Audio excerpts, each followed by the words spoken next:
Vamos abrir a palavra no Salmo 16. Salmo 16.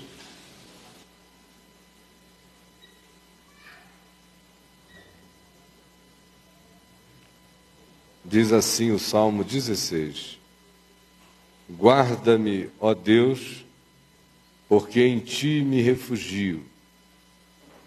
Digo ao Senhor: Tu és o meu Senhor. Outro bem não possuo senão a ti somente. Quanto aos santos que há na terra, são eles os notáveis nos quais tenho todo o meu prazer. Muitas serão as penas dos que trocam o Senhor por outros deuses. Não oferecerei as suas libações de sangue, e os meus lábios não pronunciarão os seus nomes. O Senhor é a porção da minha herança e do meu cálice. Tu és o arrimo da minha sorte. Caem-me as divisas em lugares amenos, é muito linda a minha herança. Bendigo o Senhor que me aconselha, pois até durante a noite o meu coração me ensina.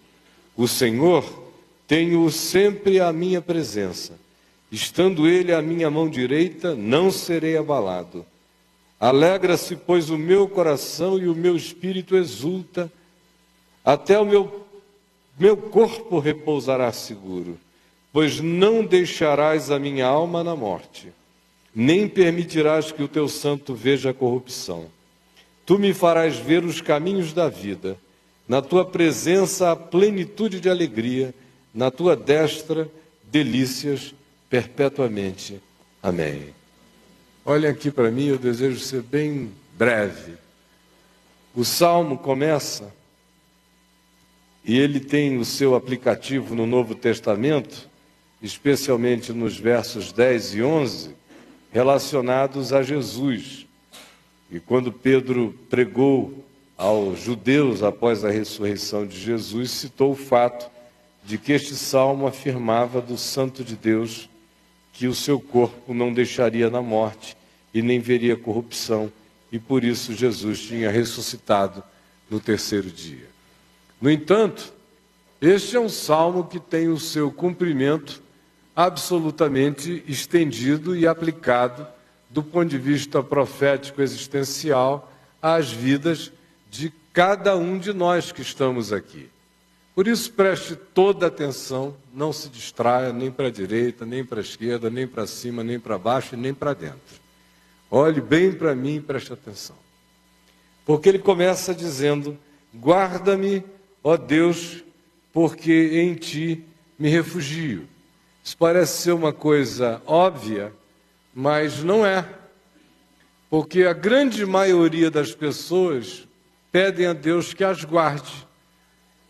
Rogam e imploram o cuidado de Deus todo dia, mas não se refugiam no Senhor.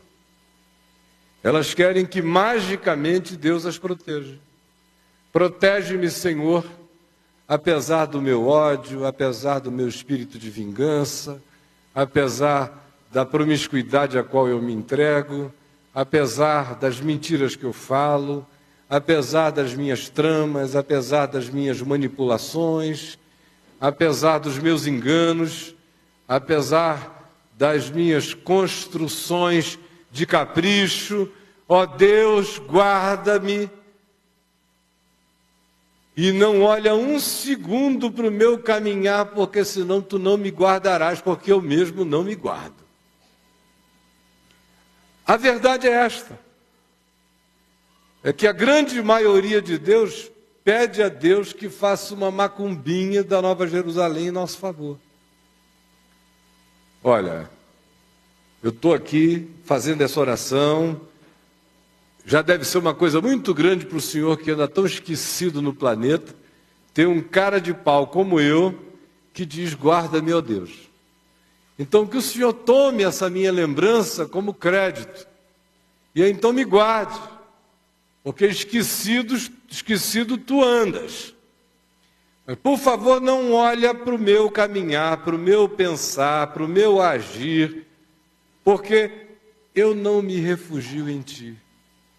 Eu me refugio no que eu possa me refugiar, eu me refugio no dinheiro, eu me refugio nas minhas estratégias de língua, eu me refugio na estética sedutora do meu corpo, eu me refugio na minha capacidade de vernáculo, de convencimento, eu me refugio na minha habilidade relacional, eu me refugio na quantidade de pessoas que eu conheço, de relacionamentos que eu uso, eu me refugio no tráfico de influência que eu faço, eu me refugio nos meus braços, eu me refugio no medo que eu imponho. Agora, como eu sei que existem perigos para além dos meus braços e do meu tráfico de influência e das minhas lorotas e da minha capacidade de intimidação e de sedução, eu peço também que tu me guardes. Vamos ser honestos e verificarmos que, de fato, as coisas são assim na maior parte das vezes. E por isso não há nenhum guardar de Deus a nosso favor. Porque o Senhor é bondoso, é compassivo, é benigno, Ele nos cobre uma vez, 2, 10, 20, 30, sai nos cobrindo, mas chega uma hora que, se Ele continuar a nos guardar, Ele está nos guardando para o inferno. Ele está nos guardando para a calamidade cada vez maior. Ele está nos guardando para ficarmos involucrados em cinismo. Ele está nos guardando para ficarmos fechados numa bolha de mentira acerca de nós mesmos. De modo que chega uma hora que esse Deus que é bom e cuja misericórdia dura para sempre, retira a sua mão, nos entrega à nossa própria disposição mental, deixa que a gente ande segundo os nossos caminhos, conforme ele diz no Salmo 81, naquele clamor divino que diz: ah, se o meu povo me escutasse, ah, se Israel andasse nos meus caminhos, eu de pronto lhe abateria o adversário, eu de pronto o sustentaria com o trigo mais fino e o saciaria com o mel que escorre da rocha. Mas como meu povo não me quis escutar a voz, eles estão sujeitos à servidão, à opressão, porque no dia em que Deus resolver me guardar para sempre, sem que eu me guarde em Deus e para Deus, nesse dia Deus terá se tornado o diabo da minha existência. Ele retira a mão, muitas vezes, para que a gente acorde. Para que a gente veja que não dá para ficar brincando de magia com o Deus eterno. Que Ele não é Satanás. Que Ele não é como os deuses dos povos. Que Ele é o santo. E que Ele quer ter uma relação conosco que seja íntima, verdadeira, e que nós, que confessamos ser seus filhos, reflitamos seu caráter, sua face, seu amor, e repitamos nas nossas vidas, mesmo na maior relatividade de sermos apenas seres humanos, o máximo da plenitude, da perfeição do nosso Pai que está nos céus.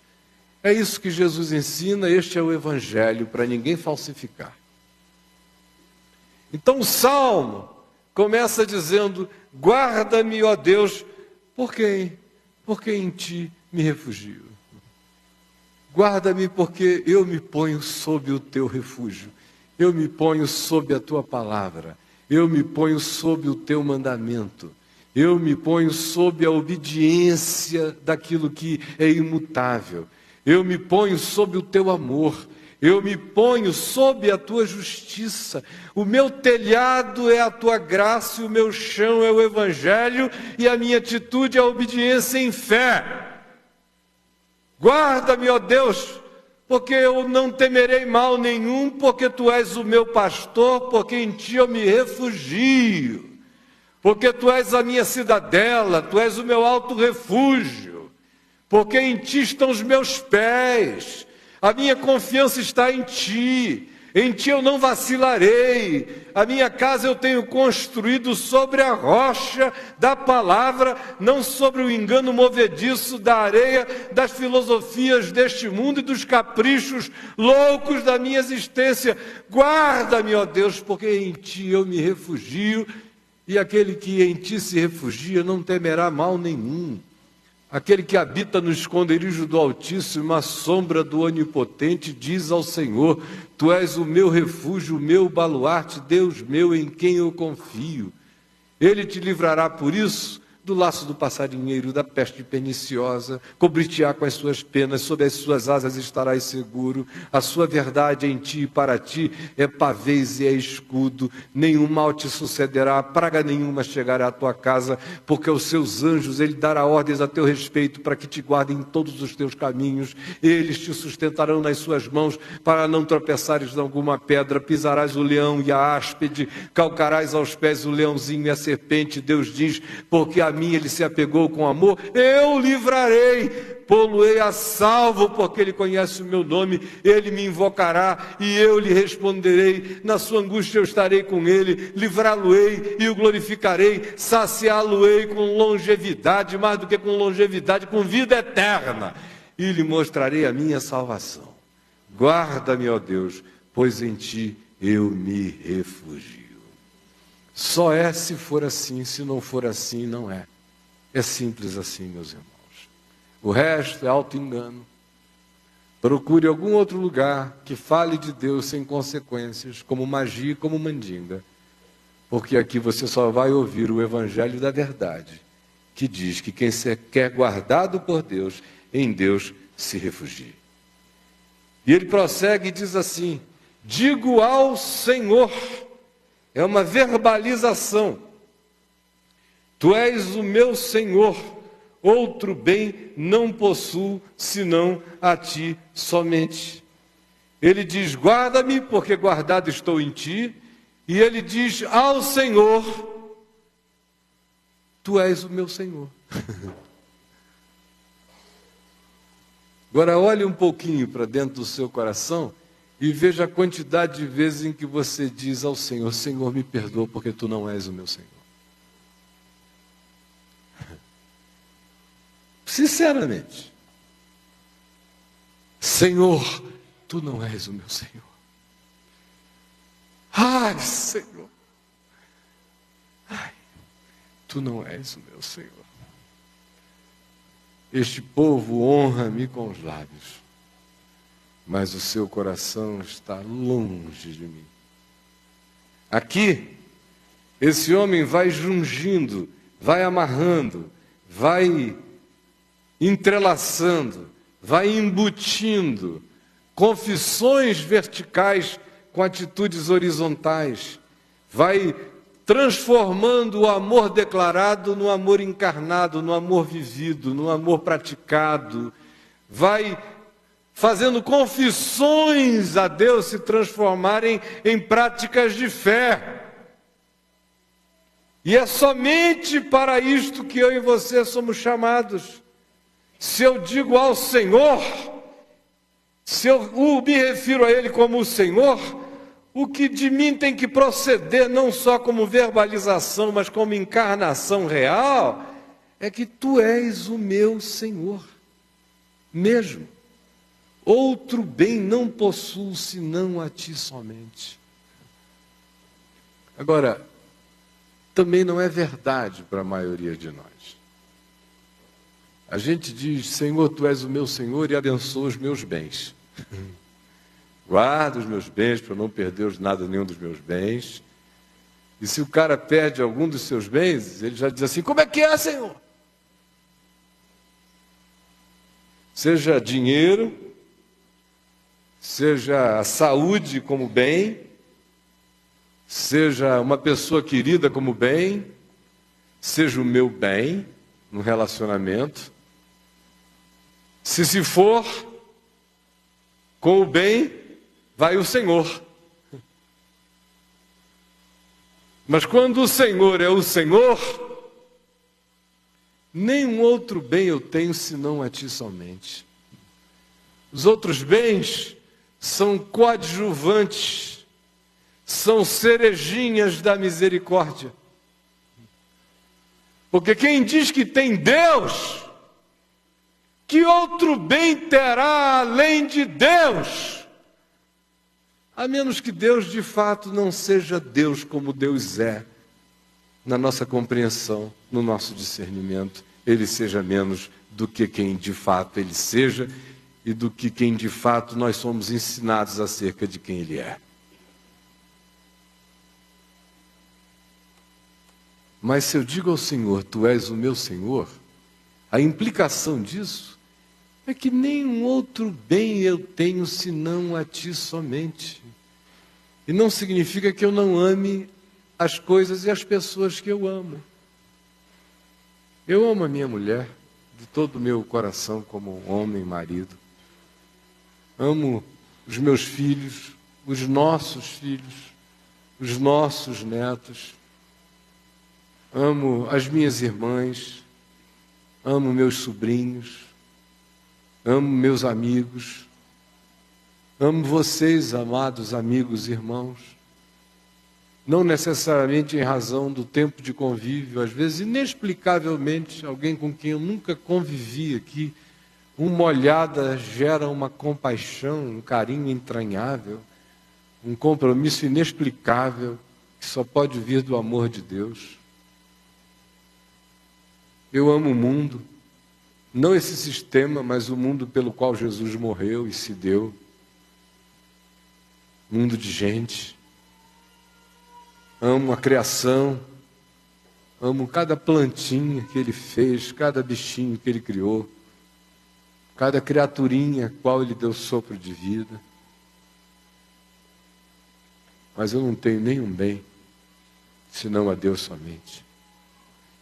Minha mulher sabe disso, meus filhos sabem disso. E que você saiba disso também. Tem nada neste mundo que me faça negociar quem Deus é para mim e quem eu sou para Deus. Não há nesta vida mais nenhum poder para se apresentar diante de mim dizendo, olha, fica comigo, mas deixa o teu Senhor, porque eu prefiro ser esbagaçado, esfolado bilhões de vezes. E eu não estou dizendo que eu tenho em mim mesmo uma resistência superior a de ninguém. Eu só estou dizendo que esse vermezinho aqui tem no mínimo e pelo menos essa consciência que diz, eu sou frágil, mas minha fragilidade é absolutamente tua. E eu não tenho nenhum outro bem senão a Ti somente. E eu não quero ter o mundo inteiro e não Te ter. Eu prefiro viver e morrer em solidão em Ti do que qualquer outra coisa sem Ti, Senhor. Porque eu digo ao Senhor, Tu és o meu Senhor. A gente vai ficando velho. E nós não somos velhos, mas a vida começou muito novinha para mim e para Adriana. Nós éramos meninos quando a gente começou a ter filhos. Então, enquanto nós não sejamos velhos, a nossa alma tá meio para lá da nossa idade. Aí, além dos filhos que a gente ama tanto, a gente começa a ganhar umas ternuras loucas pelos nossos netos. É uma coisa diferente.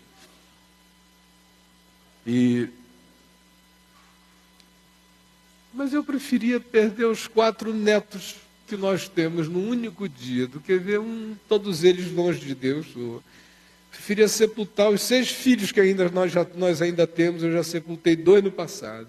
Um bem pequenininho e um com 22 anos. Temos 6. Os 6 no mesmo dia do que vê-los longe do bem que é o Senhor.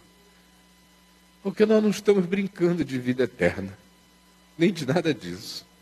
Palavras têm consequências. Eu sei o que eu estou dizendo diante de Deus, dos anjos, dos demônios e de vocês. Mas não há nenhum outro bem. Depois que a alma, o espírito tomam certa consciência. E a gente não diz só porque decorou, diz é porque de fato é fato. Para quem iremos nós, Senhor? Só Tu tens as palavras de vida eterna. Aí, sem empáfia, com o coração quebrantado, rastejante, dependente, clamando por misericórdia, porém absolutamente confiante, se declara: digo ao meu Senhor, Tu és o meu Senhor.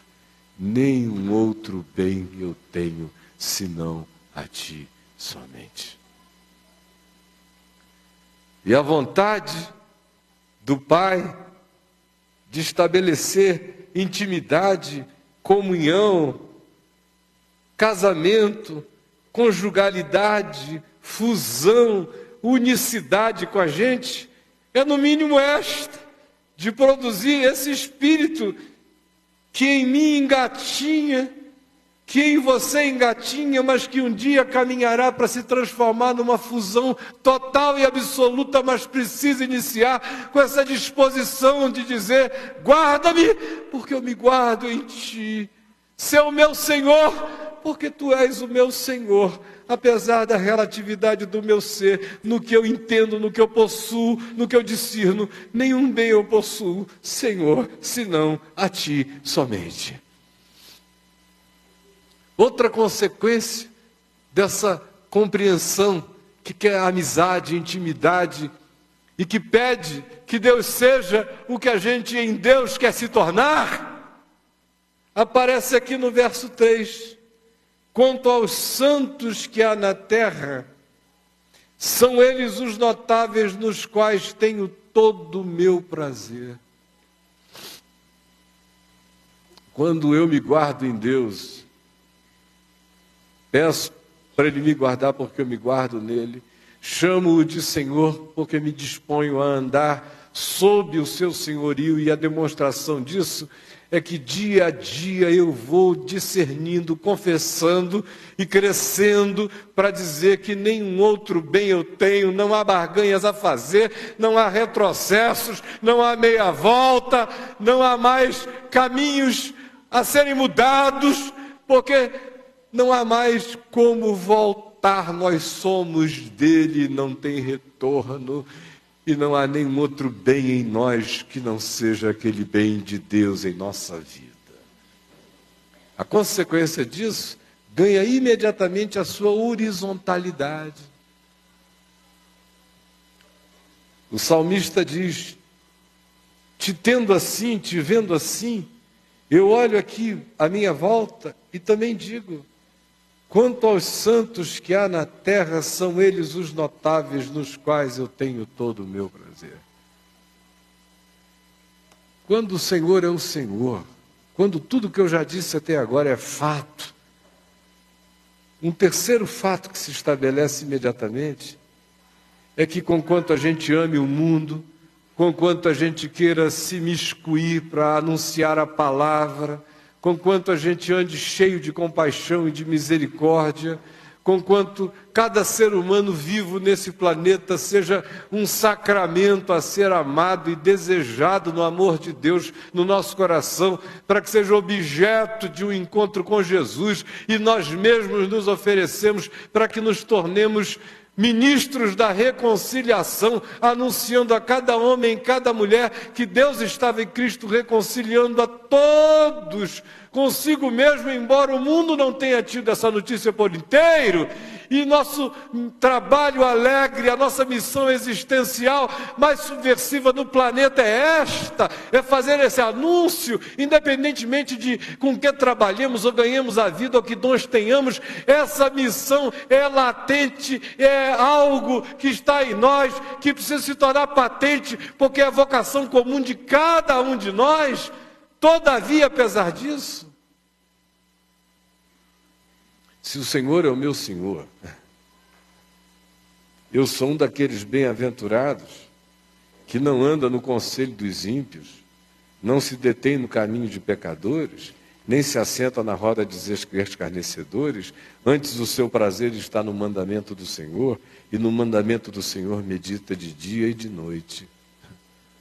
Por isso, Quanto aos santos que há na terra, são eles os notáveis nos quais eu tenho todo o meu prazer.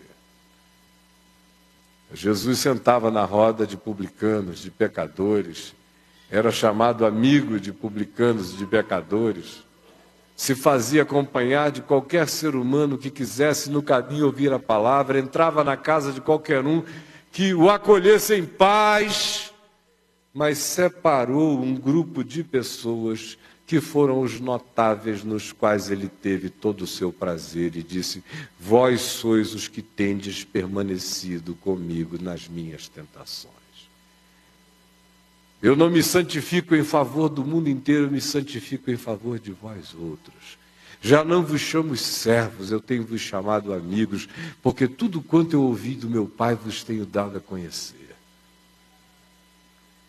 Quando a gente diz, guarda-me, ó Deus, porque eu me guardo em Ti, quando a gente diz, Tu és o meu Senhor, porque eu estou sob o Teu senhorio, a terceira coisa imediata é que a gente continua a ser cada vez mais profundamente seres subversivos invadindo o planeta, na mesma medida em que o nosso prazer de comunhão, de vivência, de intimidade, vai ganhando não a seletividade que segrega, mas vai ganhando a seletividade que nunca se segrega da vida planetária, nem do mundo da humanidade, mas que seleciona aqueles que são Marta, Maria e Lázaro da nossa vida, que são os santos e os notáveis nos quais a gente tem prazer, que são as pessoas com quem a conversa não vai virar uma fofoca,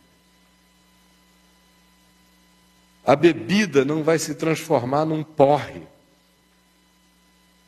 a madrugada não vai virar um swing. O acampamento não vai se transformar numa loucura. O estar não vai se transformar num desestruturar do ser pelo simples fato de com eles estar. Essa consciência de que Deus é Deus gera em nós essa tensão horizontal. De um lado, eu sou daqueles chamado a invadir a terra com o Evangelho, mas, do outro lado, eu sou chamado a ter meu prazer, minha intimidade, minha amizade, minha reclusão, minha recâmara com os notáveis, e não são muitos, que haja na terra, nos quais eu possa ter todo o meu prazer, porque são aqueles acerca dos quais o Pai diz, eu também nesses tenho o meu prazer. Eu quero ter prazer fraterno e íntimo naqueles que são homens de boa vontade. Aqueles aos quais os pastores em Belém selecionam para ouvir um coro celestial. Não na casa de Herodes, mas no meio daqueles que tinham ouvidos para ouvir. Se eu não tiver dentro de mim esse cuidado, não haverá coerência entre dizer que o Senhor que me guarda porque eu me protejo e me refugio nele. Ele é o meu Senhor porque eu ando sob o seu senhorio e eu não tenho bem maior senão a ele somente. Se a implicação disso não for igualmente esta, conquanto eu seja um ser do mundo acerca do qual Jesus diz, Pai, não te peço que tu os tires do mundo, eu sou todavia um desses acerca dos quais ele diz, eu te rogo que tu os livres do mal. Santifica-os na verdade, a tua palavra é a verdade. E um dos movimentos desse caminho de santificação humana é a escolha de com quem a gente anda. Muitos podem andar comigo, mas eu não ando com todos os que andam comigo. Eu só ando com aqueles a quem eu escolho. Eu aceito muitas companhias porque eu sou um ser de influência planetária. Mas para andar na minha companhia, eu seleciono alguns em quem eu possa ter prazer no espírito e não desprazer no meu espírito. Não os seres da mentira, do engano, da perversidade, do mau conselho, do sarcasmo, do espírito vingativo, da luxúria, da lascívia. Esses passam pelo meu caminho e eu os acolho com amor e prego a eles com carinho. E se me pedem ajuda, estou presente.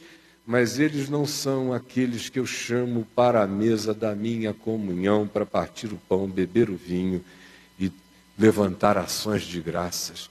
Eu sento na mesa deles e as abençoo, mas eu não os chamo para dentro da intimidade da minha existência, porque eles não fazem parte, enquanto não se converterem, dos notáveis da terra, dos santos que se separam para Deus, nos quais a minha alma encontra o meu prazer relacional, o meu prazer fraterno, o meu prazer humano.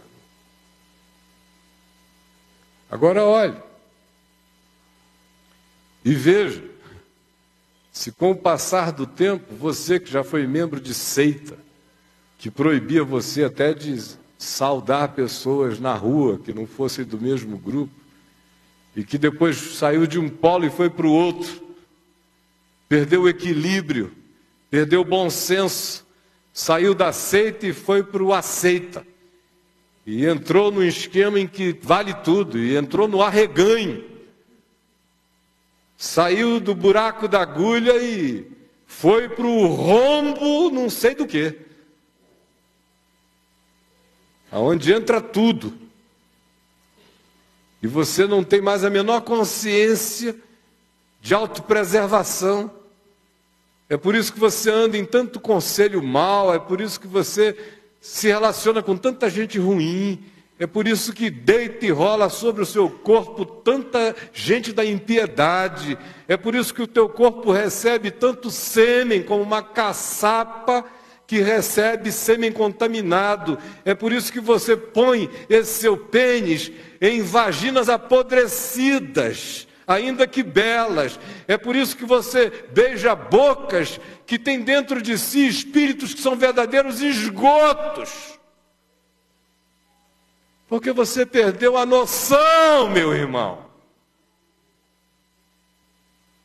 de quem são os notáveis, os santos, nos quais você, como quem se guarda em Deus e para Deus, precisa buscar todo o seu prazer relacional neste mundo e aqui na terra.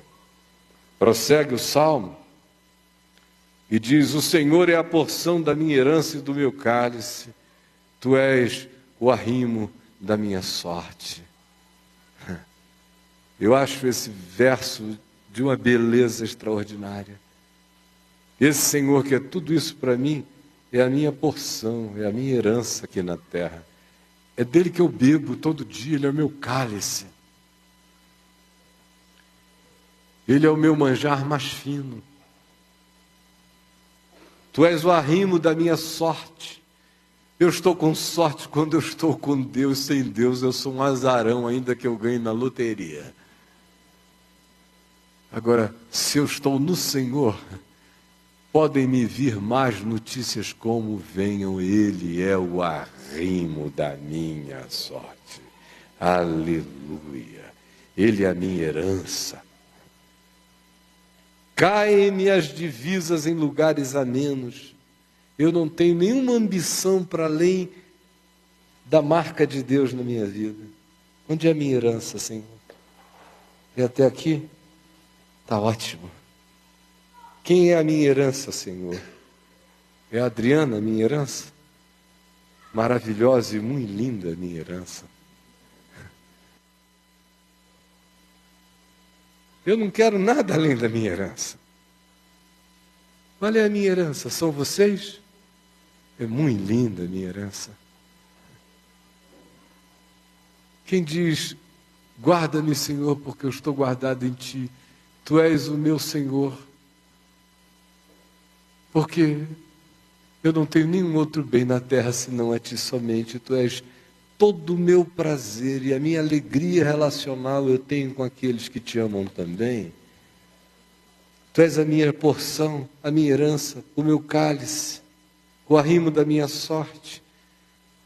A consequência disso é que o coração fica desvestido das ambições caprichosas, voluptuosas.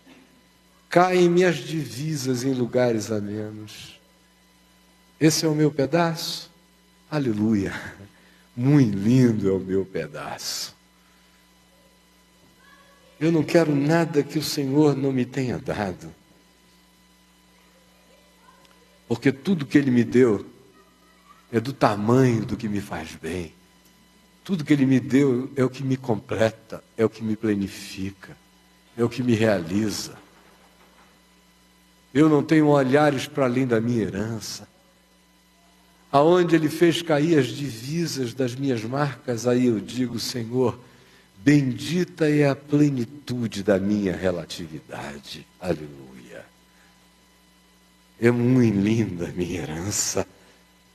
Aqui eu já tenho hoje, aqui me aguarda, está para além de toda descrição. O Senhor, quando Ele é o meu Senhor, quando eu não tenho nenhum bem senão a Ele somente, eu tenho sempre a minha presença. O Senhor tenho sempre a minha presença. A gente fica o tempo todo dizendo que quer estar na presença de Deus, não é? Pouca gente diz que quer ter Deus na sua presença. Senhor, me põe na tua presença. Deve ser porque eu indo até a presença de Deus, Deus não precisa me visitar na minha presença. Vamos entrar na presença de Deus desde que Deus não entre na nossa presença. Entrando na presença de Deus parece que é um lugar mágico, né? A gente entra de olho fechado, essa é a magia dos nossos pensamentos religiosos. Agora, o salmista diz, o Senhor eu o tenho na minha presença, na minha cama, no meu quarto, no meu trabalho, nos meus pensamentos, nos meus processos afetivos e mentais, nas minhas decisões, nas minhas atitudes, nas minhas escolhas. O Senhor faz parte do que eu amo, o Senhor faz parte do que eu beijo, o Senhor faz parte do que eu abraço, o Senhor faz parte do que eu ganho, o Senhor faz parte do que eu pago, o Senhor faz parte do que eu devo, o Senhor faz parte do que eu decido, o Senhor eu o tenho sempre na minha presença. Aí isso muda tudo de figura, acaba a dicotomia. Vamos entrar na presença de Deus para sair da presença de Deus imantados para a nossa própria loucura. Mas se o Senhor é o meu Senhor, acabam-se as esquizofrenias e acerca dele eu digo, eu tenho sempre a minha presença, estando ele à minha mão direita não serei abalado. Isso é uma inversão de perspectivas. A gente viu a mãe de Tiago e de João pedindo a Jesus que um dos seus filhos sentasse à direita de Jesus e outro à esquerda. E o salmista não quer saber quem vai sentar nem à direita nem à esquerda. Ele apenas diz, Senhor, estejas tu à minha direita e eu não serei abalado. Não importa se eu estou sentado à direita, à esquerda, atrás, no fim da fila. Eu só quero que tu estejas à minha destra. Que o meu braço de poder seja movido pela energia do amor de Deus. Alegra-se, pois, o meu coração. Por causa disso tudo, meu coração fica alegre, não ficaria? Como ficaria triste? Alegra-se, pois, o meu coração, e o meu espírito exulta. Até o meu corpo repousará seguro. Até se eu morrer aqui agora e vocês me sepultarem em algum lugar por aí, eu entro num ciclo natural, esperando um tempo físico de ressurreição gloriosa. Em relação a Jesus, esse salmo se cumpriu na sequência dele, do verso 10, que diz, pois não deixarás a minha alma na morte, nem permitirás que o teu santo veja a corrupção. E ele ressuscitou de entre os mortos. Quanto a mim, por causa de tudo isso que eu já lhes disse até aqui, alegra-se, pois, o meu coração e o meu espírito exulta. Até o meu corpo repousará seguro. Eu sou filho da ressurreição e também sou filho do cuidado físico de Deus neste mundo. Não que isso me seja garantia de não adoecer, de não enfraquecer, de não envelhecer. mas eu adoecerei guardado se adoecer. Envelhecerei lindo de velhice quando envelhecer. Ficarei gagá de graça quando caducar. Tudo em mim será vivido em Deus e sem corrupção. A minha alma jamais será largada na morte nem por um segundo. Passo imediatamente para estar com o Senhor. E eu sou filho da ressurreição. Enquanto o dia da ressurreição do meu corpo não chega, eu já entro imediatamente com um corpo celestial para habitar a glória eterna do meu Pai. E antes que esse dia chegue, como diz Paulo, ainda que o nosso homem exterior se deteriore, se corrompa e envelheça, o nosso homem interior se renova de dia em dia, crescendo para além de toda corrupção. Agora olha aqui para mim. Termina assim, quando tudo assim é, como tudo deve ser. Tu me farás ver os caminhos da vida. Que coisa mais maravilhosa.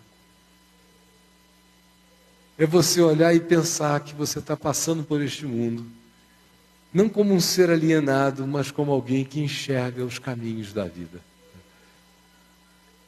Enxerga. Enxerga o que é vida, enxerga o que não é vida. Que privilégio mais sublime.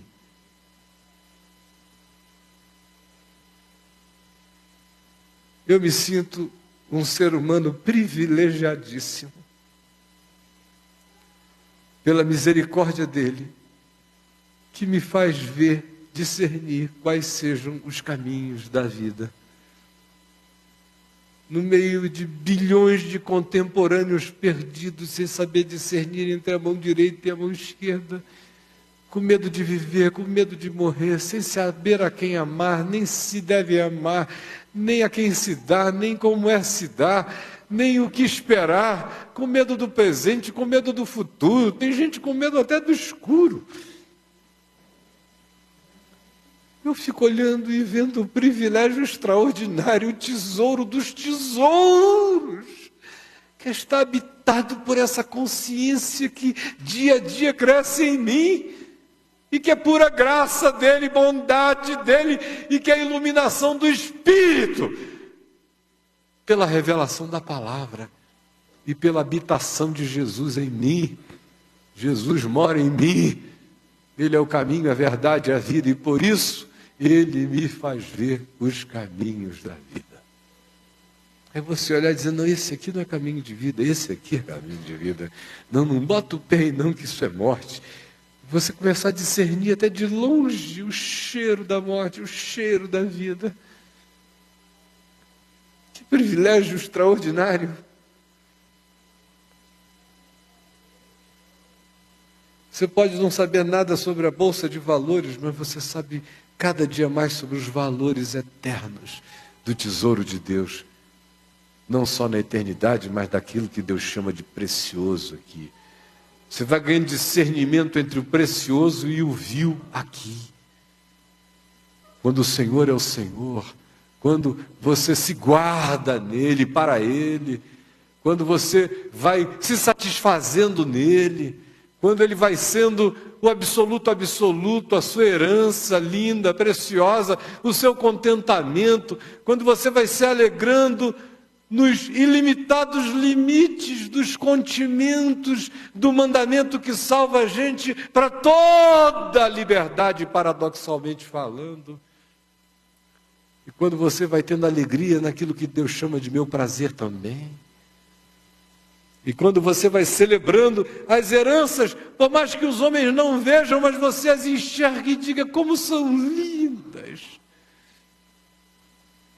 Quando seu coração vai se enchendo de exultação, sabendo da sua segurança eterna, da sua indestrutibilidade, ainda antes do dia da ressurreição, já provando o poder da ressurreição e se sabendo filho da eternidade. Quando isso tudo se instala na gente, é natural que o mais aconteça. Tu me farás ver todos os dias os caminhos da vida. Na tua presença, a plenitude de alegria. Na tua presença. E na tua destra, delícias, delícias e delícias, perpetuamente. Gente boa, esse é o Evangelho. Esse é o Evangelho. Esse é o espírito de um discípulo. Essa é a alegria espiritual de quem escolhe as coisas excelentes no Espírito. Se houver alguém aqui com coragem de dizer que eu propus alguma coisa ruim, mazinha, perversinha, erradinha, levante e me diga. Mas se eu só falei o que é bom, então erga uma de suas mãos e diga amém. Diga eu concordo. E diga eu quero isto para mim. Eu quero que este seja o meu salmo. Eu quero que assim seja a minha vida. Eu quero me entregar a Ti, Senhor. Salva-me de tanta brincadeira, e de tanta leviandade, e de tanta magia. E eu agora, por-me-ei de pé, e lerei este salmo como uma confissão de fé. Em nome de Jesus. Amém. Ponham-se de